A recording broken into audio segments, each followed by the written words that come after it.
A barbecue may not be the first place you imagine making a difference on climate change, but according to Caroline Spears, that's exactly where you want to be.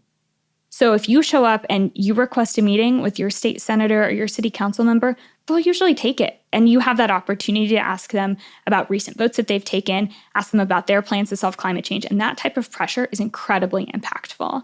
They'll be thinking about that conversation next time they take a vote on public transit spending and next time they take a vote on walkable cities. So even after someone's elected, don't let them off the hook. Go hang out. Go to their barbecue, their fundraiser barbecue. Go to their office hours, go to their town halls, and continue asking them how they're improving on their plans to solve climate change. That has a really big impact. That's Caroline, and she runs an organization called Climate Cabinet. At first, Caroline was working at a solar job, but she started volunteering for candidates for office. And before long, that side hustle became her full-time career. It's easy to forget that politics is made up of people who we elect, that have office hours and town halls and events you can attend. Yeah, that's right. And what Caroline realized is that those people play such a big role and that we have an opportunity and a responsibility to influence them and the kinds of decisions they make. In politics, too, it comes back to that ever-present question. What can I do to address the climate crisis? And today in our third and final episode of our miniseries, we ask, what can I do politically on climate change? The question we tend to ask about politics is the simplest, which is, who should I vote for? But there's a whole lot more to our political engagement than casting a ballot a few times a year. You know, political work is about making sure we get good climate candidates running for office, helping them win in the first place, and then once they're there, getting campaigns off the ground to push them to make climate policy happen. There's a quote I love by Dolores Huerta, who, as you know, Leah, is a political activist and co-founder of the National Farm Workers Association alongside Cesar Chavez. And Dolores says that every moment is an organizing opportunity. Every person, a potential activist, and every minute, a chance to change the world. And that's what today's episode is all about, working together to change the world. This is A Matter of Degrees, Stories for the Climate Curious.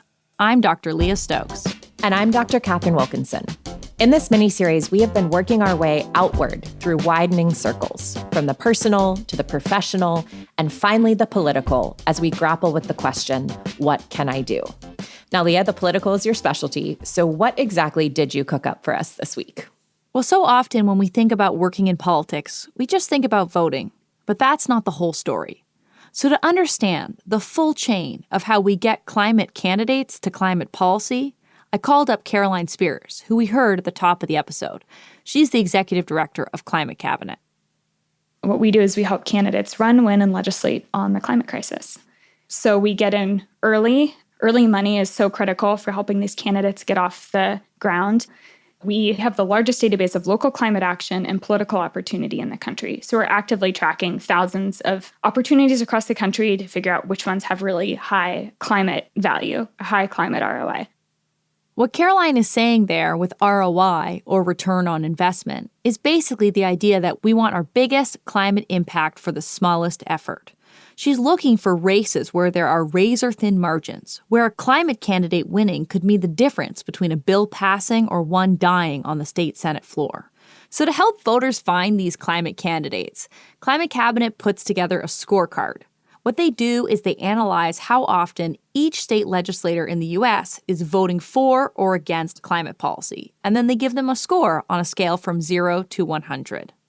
We elect public service commissioners here, and we elect county commissioners, and we elect city councils, and we elect state legislators, and we elect a lot of people, 500 million people, to public office every cycle. You know, if you're feeling a little bit overwhelmed by the options, that's why we've tried to make it as easy as possible. Wow, 500,000 people elected. And every single one of those elections is an opportunity, right, to nudge our politics one way or another toward climate solutions, toward climate action, or, further into climate destruction. Exactly. And that's where Climate Cabinet wants to help folks figure out who to vote for. Now, of course, there's already one way that we sometimes know that. And unsurprisingly and unfortunately, there are already some pretty clear partisan divides when it comes to climate voting history. That's something the Climate Cabinet has compiled. And Catherine, I want you to guess, what do you think the average score for a Democrat is running for a state office? Oh, man. Okay. Well, I don't know, Leah. I don't have all that much faith in state politics. I'm going to guess 62%. Actually, it's a lot higher than that. For the Democrats, their average score is 91. What? Yeah. That's way better. I know. So a lot of Democrats are stepping up and doing the right thing. But now for the sadder part of the story. What do you think the average score is for the Republicans?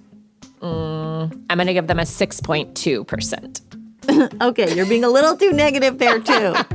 It's a negative hour here. They're actually at 27. So, there's obviously a pretty terrible divide.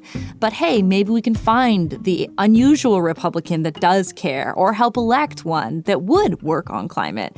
And similarly, can we push those Democrats to do even more? I am super down for that.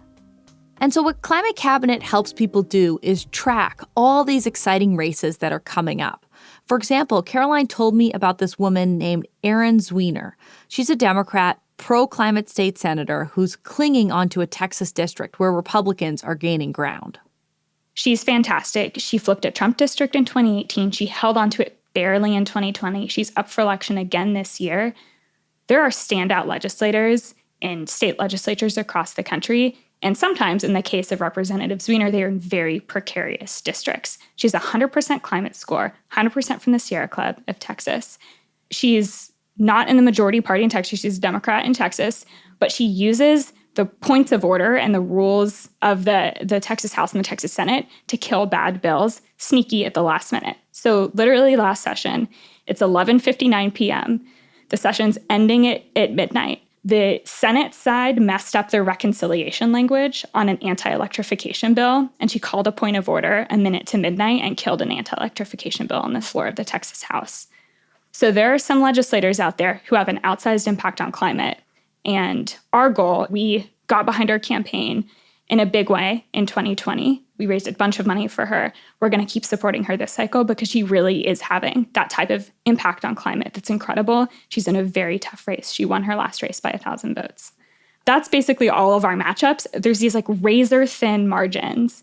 And it's someone who's incredible on climate versus someone who votes against having cleaner cars. That's really the discrepancy that we're looking at.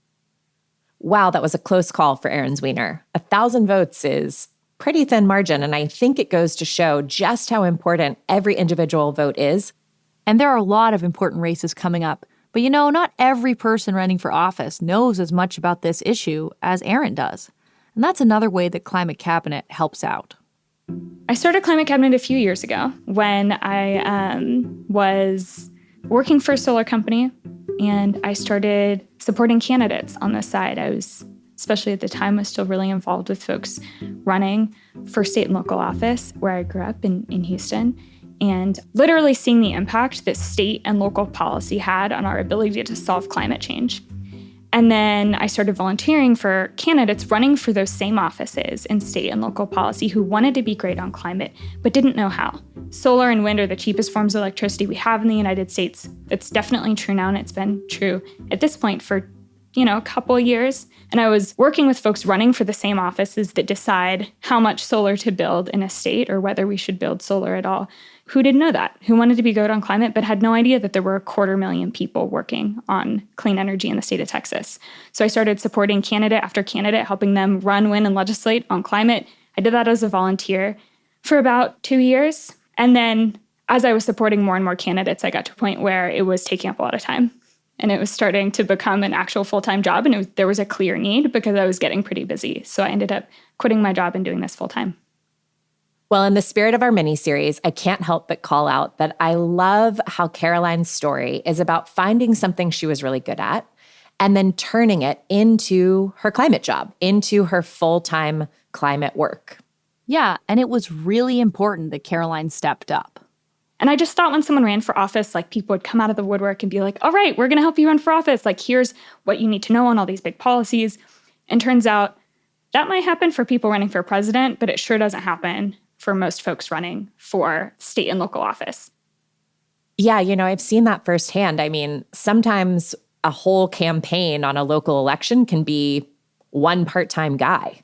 And that's why Climate Cabinet is working to help all of us support other candidates in big races this fall. So, for example, in Arizona, there's someone named Lauren Kuby, who is currently a climate champion on the Tempe, Arizona City Council. But she's trying to land a bigger job, working on electricity for the state's utility commission. Lauren Kuby is this incredible candidate in office. She ran for city council. She created a sustainability commission. She established the Office of Sustainability, which is so critical for continuing. Because, y'all, we're not just going to pass one piece of legislation and be like, all right, we're done, time to head out. We need structural systems that will continue pushing for this over time. And that's why the Office of Sustainability is so important. She passed a 100% renewable energy goal.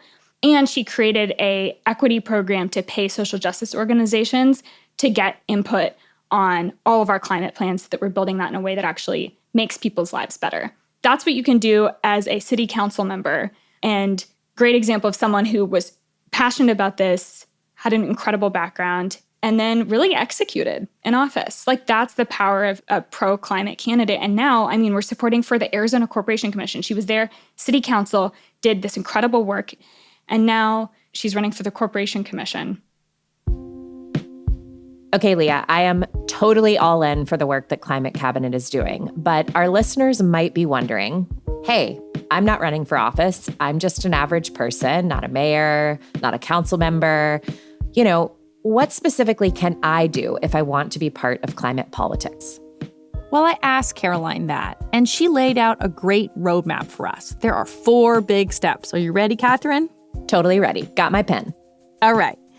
1, you got to vote for climate candidates, and Climate Cabinet can help you figure out who that is. 2, you got to campaign for them, particularly helping them to knock doors. 3, you want to donate your money to support candidates in tight races. And 4, once they're in office, you want to help them with their climate policy. All right, so here's what I've got. Vote, volunteer, especially door knock, donate, and follow up. How's that for a summary?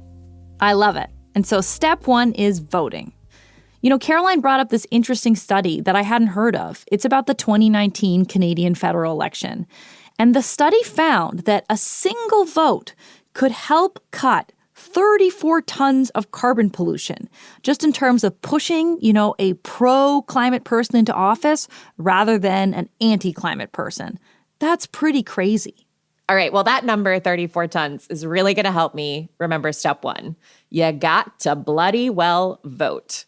Step 2, you said volunteer.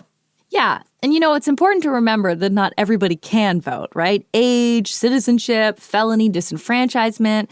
But that doesn't mean you can't get involved politically. And a key way to do it is through working on a campaign. If you live in a swing state or a swing district, this midterms election is right around the corner. Go door knocking. What do I mean when I say go door knocking? Here's what you're going to do. You're going to look up who's running for your local state senate or state house seat, or even the congressional thing. I don't care. Just pick one of them. And you're going to fill out that form online that's sign up to block walk, and do it for a few of the candidates, just in case one doesn't get back to you. And man, they'll put you to work. Statistically, that has the biggest impact. I have to say, I think the volunteering piece is actually when democracy starts to get really fun. I got quite involved around the elections in Georgia in the last cycle. It feels good to go out and knock doors and feel like you're part of this wild machine that sometimes feels really out of reach. So, super here for it. All right, step 3, Leah, donate. That's right. So many of us are donating to candidates, including right now. And of course, you can send money to campaigns anywhere in the country, not just in your own region, but you might not know where to. And that's why Climate Cabinet collates this information so that you can easily find candidates that need your support who are climate champions. I love this role that Caroline and Climate Cabinet are playing of supporting the financial underdogs, right? Helping them go up against the candidates that are backed by those deep, deep pockets of the fossil fuel industry. That's so true. Erin Zwiener, the Texas Democrat who we talked about earlier, the one who won her race for state house rep by only 1,000 votes, well, the difference in campaign donations between her and her opponent was less than $200,000. I mean, that suggests that your money really can matter in races like these when you might not at all feel that for, let's say, a presidential election. And there's another thing that Caroline told me, which is that when it comes to financial support for these and other candidates, the earlier you give, the better. What basically happens after every election cycle is everyone gets exhausted. So if you're thinking about donating and you really care about elections and the consequences they have on climate, go to climateslate.com. I'm going to do an aggressive plug. Go to climateslate.com right now. We already have elections for March 1st on that website. And you can go ahead and support incredible climate-critical candidates today because money 4 months before has an incredible impact and money 2 weeks before an election doesn't. I love this. Makes it super easy. And we can be donating not just now, but for the March elections too. So climateslate.com. We'll also put that in the show notes. All right, Leah, what about number 4, the follow-up? The follow-up, a classic move. Very underrated. But isn't that one of the things that we know from our romantic lives? You go on a great date, there's really electric conversation, you're jiving. Well, you're talking to a lady who's been with her partner for 15 years, so miss the whole online dating thing, my dear, but yeah. Yeah, but basically that means you're captain of team follow-up. All right, follow-up. Always underrated. Okay. Like all of us, politicians, they're probably not experts on climate policy. So to succeed, we've got to get them surrounded by the right people. We need to get them the ideas. So you can be that expert. You can help out a local city council member, a mayor, a state representative. If you've got ideas, you should bring them to the people in charge. People who are policymakers are regular people. They do not step into that office. They do not run for office and immediately are bestowed with all of the information that they need to make good decisions. So if you can be a research support to your local city council member, if you can get a relationship with them and say, hey, I'm a climate person, I will do whatever climate research you need, you will be shocked at how useful that is for people running for office or people in office and actually shaping policy. As a member of your community, you are the one with the insight that your local politicians want. If there's an issue you care about, like the climate crisis, you can make your voice heard. Yeah, and Caroline and I talked about this. Very few people are reaching out. People don't realize how few phone calls actually happen and how impactful those phone calls can be. State and federal politicians often have these databases where they literally log every single phone call they get, every single email they get, and they tell the politician who they're hearing from and what they're hearing about all the time. So when you are annoying and you call and you send emails, that's going to make it into the politician's mind. Yeah, politicians, they listen, but they only listen to the people who talk to them. So you have to go talk to them. And whether that's in person, whether that's calling them, that has a really big impact. And I think it's important to note, you don't have to do this all by yourself, right? You can join an organization. Yeah, this isn't a solo performance. We're not asking for an improv sketch all alone. It's a group activity. And so joining an organization can help you figure out how to plug into campaigns after the election. Join a local org. First of all, creating community around these things is critical. And then once you join, you will meet a bunch of people who bring a wealth of experience and knowledge about their issues to that organization. The thing about joining organizations is you might go to the first meeting and it's not exactly what you wanted, or you don't vibe with the people. You know what? Usually in every community, there's a few different organizations to join. So if you show up the first time and it's not your cup of tea, make a list of all the other organizations that are in your area and go to those too. It might not work out the first time and it's a messy process, but it's worth it. Okay, to recap, vote, volunteer to knock on doors, donate, and follow up after the election to get policy done. When we talk about getting involved politically, it's not all about voting. I know this from personal experience. I only just became a U.S. citizen and I just voted for the first time, Catherine. That's so sweet, Leah. I mean, the first time in America, I should say. I have voted in Canada before. But, for years I lived in this country and I didn't have that right. And I know we have lots of young listeners on our show too, and maybe other people who are immigrants who don't have that right. It doesn't mean you can't get involved. You can actually still donate, even if you're not a citizen. You can volunteer too. So there is still so much you can do, whether you're young or you don't have the right to vote yet for another reason. It's not all about voting. I think this is really reassuring. And I don't know about everyone else, but I certainly find myself kind of wanting ways to be involved in between elections, right? Elections, they come, they go. There are many months in between. And ensuring that our political system is working for the climate rather than against it just requires that we are engaged at a more regular drumbeat, not just at the ballot box. And that's an ongoing living process. And I think Caroline's suggestions really shine some light and some clarity on how we can plug into it. And the other thing is when you get involved with campaigns, whether it's for the election or for policy after the fact, you can actually win. I will never forget volunteering for my first campaign in the United States, which was for Elizabeth Warren when she was first running for U.S. Senate.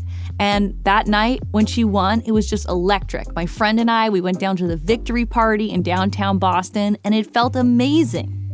I think maybe this is the critical point. If you are more deeply involved in politics, you sometimes get to go to very great parties. And maybe make some friends, too. Which brings us to our second story for today, the movement for a gas-free NYC. It was a campaign that won a ban on gas in new constructions and buildings at the end of 2021. Here we are again, folks. Electrification. Like we covered in the personal episode, it is very clear that gas is dangerous for our health, our wallet, and of course, our planet. Exactly. And the activists behind Gas-Free NYC knew about the dangers that gas posed. So they started working early in 2021. And the amazing thing is that their campaign won in less than a year. Wait, that is incredible. So from start line to victory, less than 365 days. I mean, that just shows what getting involved in a campaign for policy can do. You win, and then you're off to the next gig. It's very inspiring.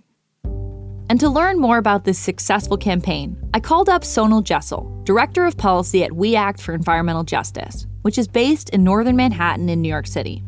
We talked about how everyday people can make a difference on climate policy. Hearing from people who are actually experiencing the impacts of not doing this work, that is what is really powerful. And that's what we tell our members all the time, consistently. And even legislators, if you ask them, what is more likely to move you and get you to support a bill? They say, well, if my constituents are telling me that they need this done. So it is so important to have everyday people come out and say, like, I'm a member of the public and I want to see this happen. I'm a voter and this is important to me. That is really, really important to do, but it's not easy. Yeah, it's not easy. I mean, I think in some ways when we ask, what can I do?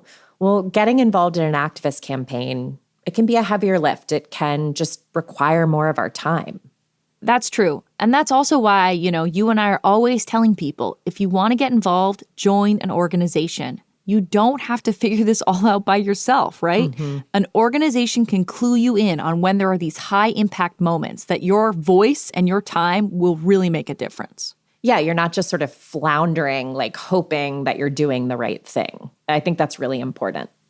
So I wanted to share this winning campaign with our listeners today so that they would have a model for how to get involved in making climate policy. It's so helpful to have a template. So, Leah, this campaign, when it went from 0 to victory in less than 12 months, where did it start? In January 2021, then Mayor Bill de Blasio made an announcement of his climate plans for the city. He included a gas ban for new construction in buildings, but it wasn't going to go into effect until the year 2030. When Sonal saw that target, she thought, that's not good enough. We had kind of been all talking about it, but hadn't really done a lot of action yet. And once he said that, we thought, oh no, 2030, that's way too late to do what we consider the lowest hanging fruit in terms of getting buildings off of gas, which is new construction, buildings that have not yet been built. Those are the easiest buildings to build with just using electricity. And so we thought that was a perfect moment to really push the city to do something big, but also within a goal that they had announced was important to them. We had council members that were leaving the council but were running for other positions of power, and they wanted to, look like they were doing the right thing for climate. And so we also knew that this was a political opportunity where people would feel pressured into sort of showing their support and showing their desire to address the climate crisis. So we thought that this combination of factors led to a perfect moment to really work on getting off gas in New York City and taking this first step. This is such a smart place to start this campaign because, right, when people are running in a primary or a general, they want to be liked. They want people to think, hey, this person's on the right side of whatever my issue is. And so that's a perfect opening to apply pressure. Exactly. And that's where everyday people getting involved are key, like the members of We Act. We Act does consistent community engagement and organizing. And so we have a membership of around 800 plus people, most of whom are Northern Manhattan residents. And so they are all aware and very passionate about environmental justice, particularly around how are we improving the community that they live in terms of environment and climate. This was not the first time that we brought this conversation to our members. It's been an evolving discussion for a long time, particularly since Hurricane Sandy, when We Act held a community visioning process with over 400 residents of Northern Manhattan to say, Hurricane Sandy hit, this was scary, this was terrible, a lot of you were really impacted. What do you see as the solution to this very clear, pressing problem that's only getting worse? It's really hard to ignore the climate crisis once it comes literally knocking at your door, battering your apartment complex, flooding your streets. Yeah, and it's this combination, the climate realities of living in New York, the upcoming city council election cycle, that announcement from Mayor de Blasio, all of these things coming together is what kicked everything into high gear. Essentially, our campaign strategy was, an inside-outside strategy where in the inside, you're talking to council members, trying to tell them how important this legislation is, trying to assuage all of the myths that they're being told by the fossil fuel industry, which is so many things. At the same time, you are needing, and almost more importantly, putting a lot of public pressure on our legislators and our decision makers to act on climate, which is something I think we've seen across the world needs to happen. Otherwise, nothing changes. And what this coalition for a gas-free NYC needed was an ally on the inside. It turns out there was already one politician who had the same idea. When we submitted the legislation, we found out that Councilmember Ampry Samuel, who represents parts of Brooklyn, particularly Brownsville, which is a heavily Black community, heavily low income, heavily polluted community, had actually already submitted a similar legislation in previous years. So we ended up working closely with her, and she became our big champion to pass the bill. So that was actually an interesting turn of events, that there were already other people thinking about this legislation as well. So we got to work with her to build a strong legislation. And with the council member pushing from the inside and the activists applying pressure from the outside, the coalition really started making progress. But the next thing they needed was a list of targets. Who else did they still have to convince? So tell me, Leah, who did they have to convince? Well, one key decision maker was Speaker Corey Johnson, a Democrat who had held the position since 2018. And so far, he had been standing in the way of even getting this idea of a gas-free NYC debated in the council. If you're not familiar with how New York City works in terms of politics, the Speaker of the City Council is sort of like the head of the City Council. And what they say goes, essentially. If they want a bill to pass, it'll pass. If they want to introduce a new legislation, it'll get introduced. They just have a lot of power here. So he was our number one target. How do we target Speaker Corey Johnson to want to pass this legislation? We had to pressure him. And one activist, Dorian Fulvio, asked the speaker directly, would he support the bill? And Johnson, the speaker, he said yes. The activist got that on camera. Wow, that is amazing. Yeah, it was a hopeful moment. But as is always the case with policy change, the legislative calendar was running short. It got down to the wire. We were getting closer to the end of the year. We were getting closer to when all of these council members were going to, mentally and physically kind of check out.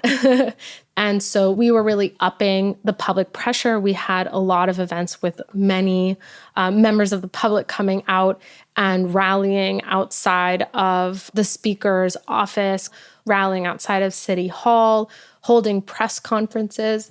We had a mixture of experts like architects, engineers that could speak to the actual feasibility of going electric in New York City, which was important. But also we had members from WEAC, from New York Communities for Change, from NYPIRG, from all of these other groups, from Food and Water Watch, really speaking about the importance of getting this done. And that combination was really powerful because it showed, okay, from this sort of engineer, architect side, people that work in building construction, they say, yes, you can go electric in New York City. It's possible. Don't believe the fossil fuel industry that tells you you can't do it. The technology's not there. That's a lie. It's not true. This really shows that so many people with all different jobs that we might not think about as climate jobs, here they come together, lending their time and their expertise to this campaign. It's pretty cool. Yeah, and they needed all the help they could get. Remember last season, Catherine, when we covered the push for a gas ban in my backyard in Santa Barbara? How could I forget that, Leah? Yeah, well, you may remember that the fossil fuel industry showed up with all these lies and manipulation. Yes, they did. Well, that started to happen in New York City, too. We saw the fossil fuel industry was funding lobbyists and all sorts of other interest groups to go to the decision makers and convince them that this was a horrible idea. So we had to do a lot of work to myth bust, which is common in these situations across the US when these bills are going forward. This is what fossil fuel industry does. They try to scare decision makers out of progress. And so we had to do a lot of myth busting on that too.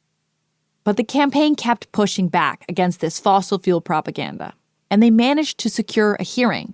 They got their issue on the docket for the city council, and that was an important step. The hearings in New York City, they happen in the middle of the day, in the middle of the week. They can start at 9 a.m., and this one was quite long. It started at around 10 a.m. and didn't end until maybe 6 or 8 p.m. I don't remember exactly, but it was quite long. For many people, if not most of us, the chances of attending an hours-long hearing in the middle of a work week, well, that's unlikely. Yeah, politicians might get paid to sit through these things and have their minds numbed, but the rest of us have to take time out of our day, right, when we need to work and get paid to show up and fight for the future. It's a pretty hard ask. And despite the barriers, folks did just that.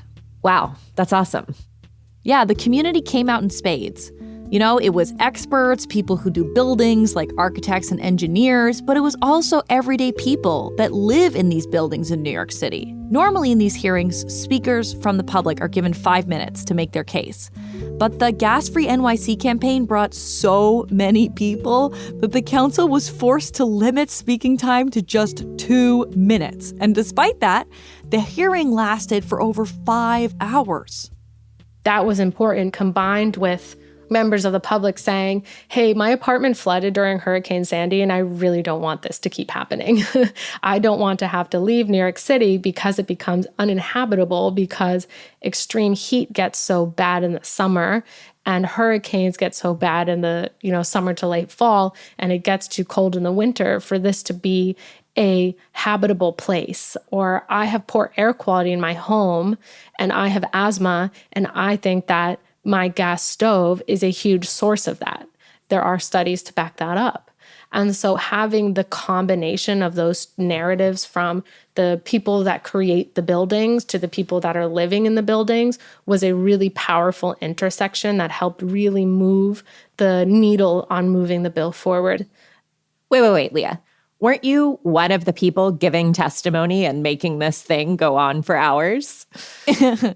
Look, I stuck to my 2 minutes. But yes, I was one of the chorus of voices, one of those people, I used to live in New York City in the past, who showed up to give some testimony. Well, in your 2 minutes, did you charm the powers that be? I don't know, but I tried to bring some facts and, working with everybody else, all the other people who showed up that day, I was proud to be a small part of this tide of people working together. And the amazing thing is, after that hearing, right at the end of the session in December 2021, the bill officially passed. Yeah, so actually our legislation was the last one to be discussed at the final meeting of the city council of the year and of that city council, which was really exciting because it meant that it was extremely important and a big deal, and the speaker wanted to make a big deal out of it, which was a great sign for us. So it was really exciting to see that happen. And then a couple weeks later, the mayor did hold a bill signing. It was a very cold day. I personally was not able to be there, but we had our executive director, Peggy Shepard, who is a leader in the environmental justice movement there, as well as members and representatives from We Act and from the other organizations that worked with us, all were there to kind of stand by the mayor and say a few remarks about the importance of the legislation. And so it was signed on a desk outside of City Hall. They kind of dragged a desk down the stairs outside to be COVID safe. And he sat there and signed the bill, and everyone stood behind him and cheered. And it was a very exciting moment and something we were honored to have the mayor do as one of his last policy moves for the city as a mayor. It's official. Starting in December 2023, there'll be no more new gas in any new construction under 7 stories tall.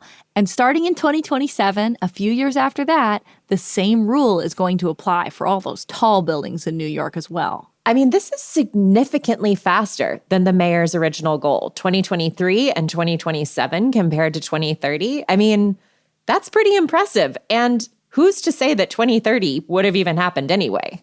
Yeah, and in a fight like this, where every single year matters, every single ton of carbon pollution counts, Gas-Free NYC's victory is a huge win for the planet. And it's a huge accomplishment, not just for We Act, but for all the other organizations and people who showed up to fight beside them.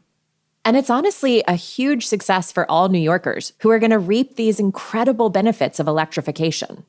It just goes to show the power of an organized group of concerned citizens coming together to hold politicians accountable for their action and their inaction. It's kind of lovely when democracy works. Yes, it does still work on occasion. We can't get too sad. So the passage of the gas ban in New York City is super exciting. And it's not the end, right? Organizations like We Act are continuing to put on the pressure and keep demanding accountability and change. That's right. We Act is still working, whether they're pushing to electrify school buses, replace outdated lead pipes that are carrying water into people's homes, and electrify affordable housing. This is really exciting and really important work that just keeps chipping away at the big carbon problem in New York City and, frankly, other environmental justice issues. And all of this work, it all takes everyday people working together to change the world and get policy off the ground. There was a lot of kind of pressure work going on. We had a lot of social media work, many moments of having people speak about why this is important to them, just doing a lot of pressure work. And frankly, organizations can't do that without people. I don't think that works very well. You need the public to say that this matters in order for decision makers to enact legislation that is meaningful and bold. Otherwise, you don't see that movement happen. So having the public be really involved via all sorts of different actions we did was absolutely vital.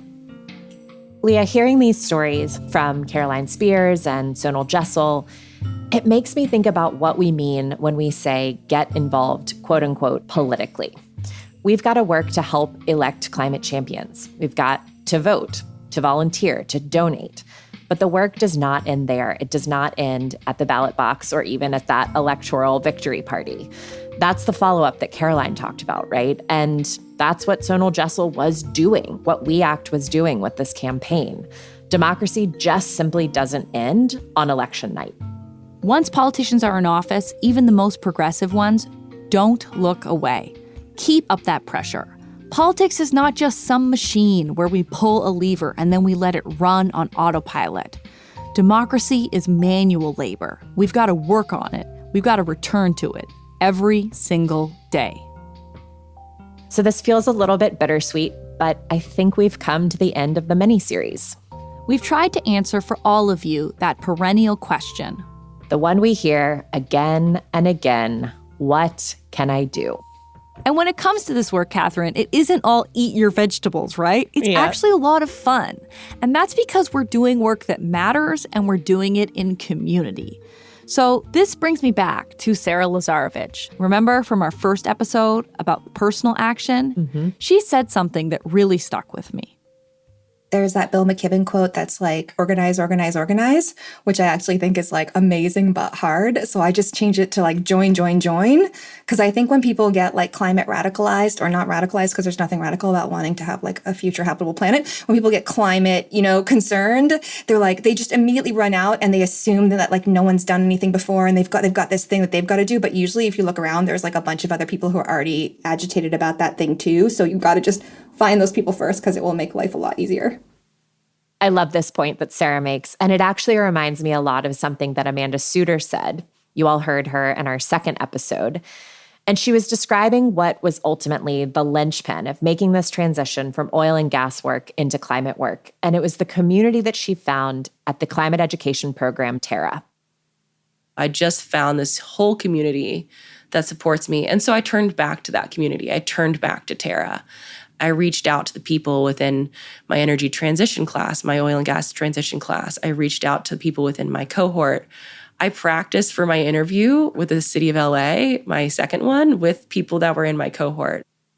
Yeah, and it's all about relationships at the end of the day, and you make those in the work. We heard that so many times from Sonal Jessel in that campaign for a gas-free NYC.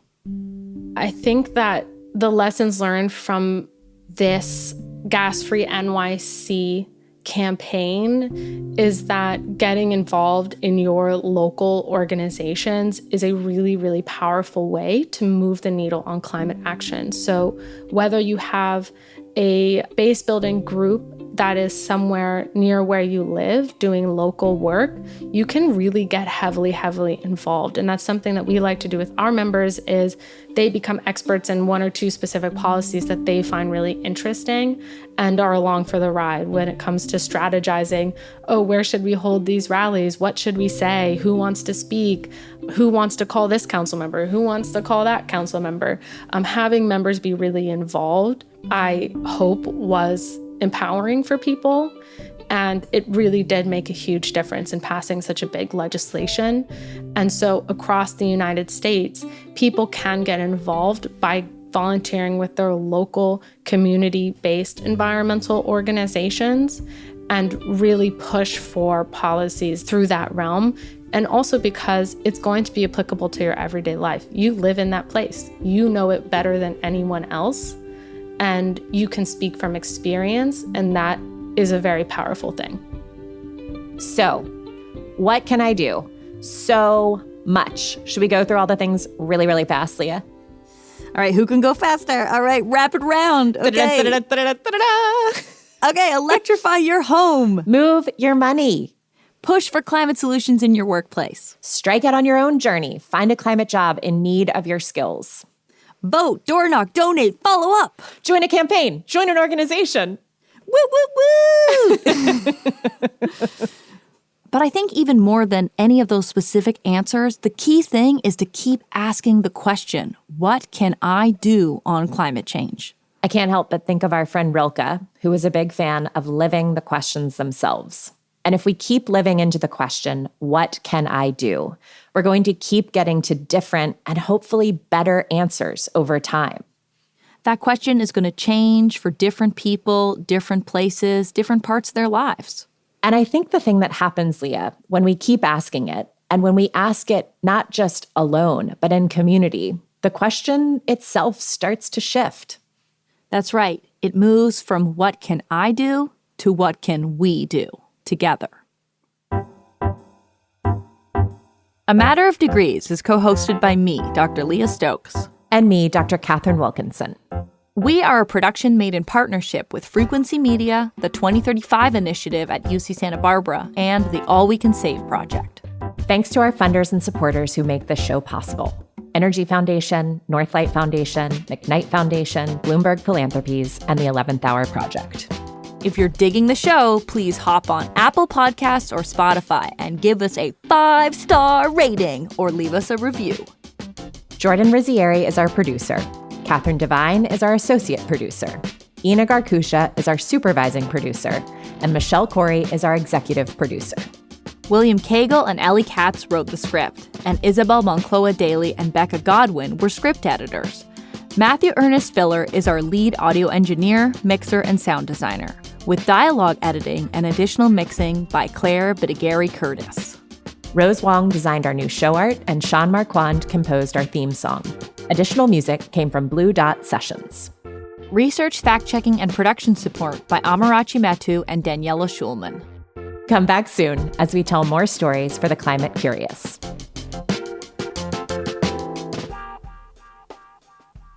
Whenever we have technical difficulties, me and my friends who do like climate work together, we're like, it's the fossil fuel industry. They're f***ing with us. It's true. They're like, reduce her power. Exactly. Get her off the internet.